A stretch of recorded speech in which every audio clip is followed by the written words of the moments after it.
Bonjour à tous et bienvenue dans ce troisième hors-série de tout de suite.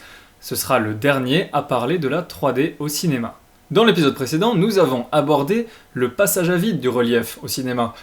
Et dans cet épisode, nous allons donc voir le retour en force de la 3D sur nos écrans.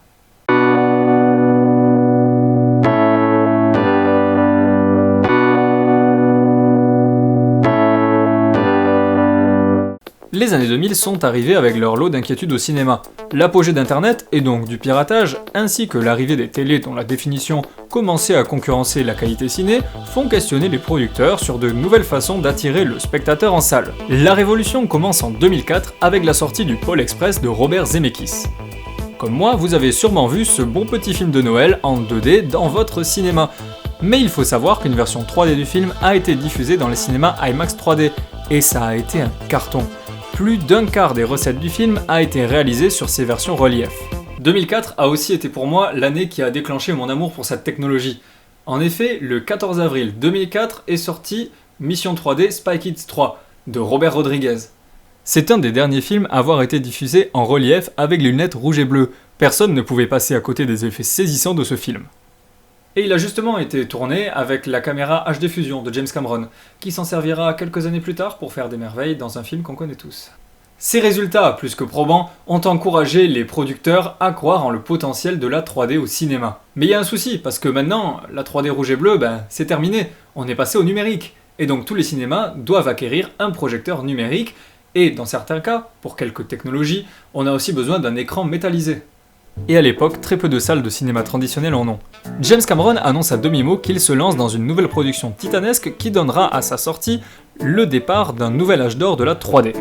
En attendant, la 3D est en rodage. Plusieurs films sortent en version 2D et 3D pour convaincre les salles de sauter le pas du projecteur numérique. Ainsi, on aura le droit à Beowulf de Robert Zemeckis, Fly Me to the Moon de Ben Stassen.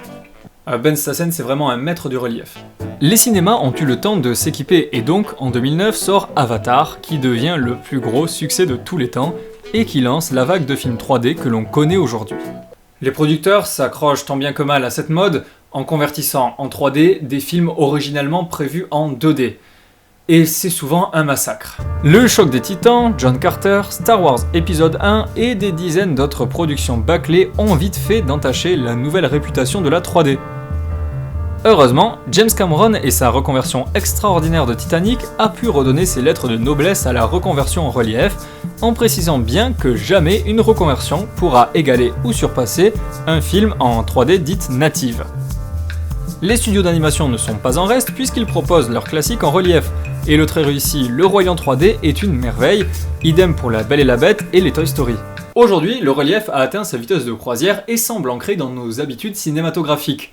Alors c'est certain, beaucoup d'entre vous, beaucoup d'entre nous n'adhéreront pas à la 3D, et c'est bien dommage parce qu'ils sont passés à côté d'un grand nombre de très bons films en grande partie grâce à cette technologie. Et justement, je vous propose mon top 10 des films à voir absolument en 3D. 10. Transformers 3. Parce que Michael Bay, parce que Explosion et parce que Relief, ça va super bien ensemble. 9. Titanic 3D. Parce que le maître de la 3D native montre aussi qu'il est le maître de la reconversion. 8. Le Roi Lion. C'est un grand classique, c'est en 3D et la 3D est réussie, on ne peut pas cracher dessus, c'est une magnifique expérience que Disney nous propose avec cette belle reconversion. 7. Les Pingouins de Madagascar. Et d'ailleurs, je vous conseille aussi toutes les productions DreamWorks, leur 3D est toujours excellente. 6. Avatar, la base. Ne cherchez pas d'effet de jaillissement, recherchez plutôt l'effet de profondeur qui va vous intégrer au film. 5. L'Odyssée de Pi, un film qui va vous transporter intellectuellement et visuellement grâce à une 3D qui envoie du pâté. 4. The Amazing Spider-Man 2, pas le 1. Je sais pas ce qui s'est passé dans le premier, pourtant le premier est tourné en natif et le deuxième a été reconverti, mais c'est bel et bien le deuxième qui nous fait ressentir les sensations de l'homme araignée. 3. Hugo Cabret, ou quand Martin Scorsese rend hommage à la naissance du cinéma grâce aux outils d'aujourd'hui.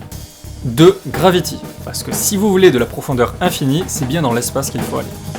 Et en première position, je vous conseille l'extravagant voyage du jeune et prodigieux T.S. Spivet. Tout simplement parce que, selon moi, il n'a pas reçu l'accueil qu'il méritait, il est aussi beau qu'intelligent et bien écrit. Foncez le voir, même si vous n'avez pas de quoi le voir en 3D, de toute manière, foncez le voir. Je me doute qu'un certain nombre d'entre vous sont réfractaires au relief, et si l'argument est physique, par exemple les lunettes vous font mal, ou la 3D vous donne mal à la tête, je comprends tout à fait. Pour ceux qui rejettent cette technologie par pur principe, je vais vous donner mon avis sur la question. Selon moi, la 3D est une technique qui vient s'ajouter à la belle boîte à outils du réalisateur, au même titre que la couleur, le noir et blanc, la caméra subjective, le choix de faire un travelling, de saturer ses images, de tout filmer sur fond vert ou au contraire de tourner en décor réel. La 3D, comme toutes ces autres techniques, n'est pas mauvaise en soi. C'est la manière dont elle est utilisée qui compte. Parfois, elle est utilisée pour de mauvaises raisons, ou d'une mauvaise manière, mais parfois c'est aussi un vrai choix artistique qui offre la chance inouïe de nous plonger dans une expérience inédite. C'est pour ça que je souhaite moins de films 3D, mais que ces films-là soient vraiment pensés et réfléchis en amont pour cette technologie. Avatar 2, 3 et 4 de James Cameron auront la lourde charge de réitérer l'exploit du premier volet pour relancer l'intérêt et la confiance des spectateurs en ce qui concerne la 3D. Mais ça, je suis certain que le réalisateur en a bel et bien conscience et qu'il va nous décoller la rétine. Pour finir, on n'a pas vraiment le recul pour dire si oui ou non, la 3D est partie pour durer. Peut-être que c'est juste un effet de mode, mais j'ai l'intime conviction que cette fois-ci, c'est la bonne. En tout cas, le futur nous le dira.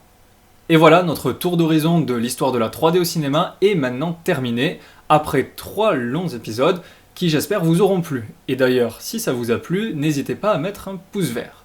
N'hésitez pas non plus à commenter si vous voulez me donner votre avis sur la question, à partager si vous voulez me soutenir, et à aimer ma page Facebook pour me retrouver et pour avoir des nouvelles sur l'émission tout de suite.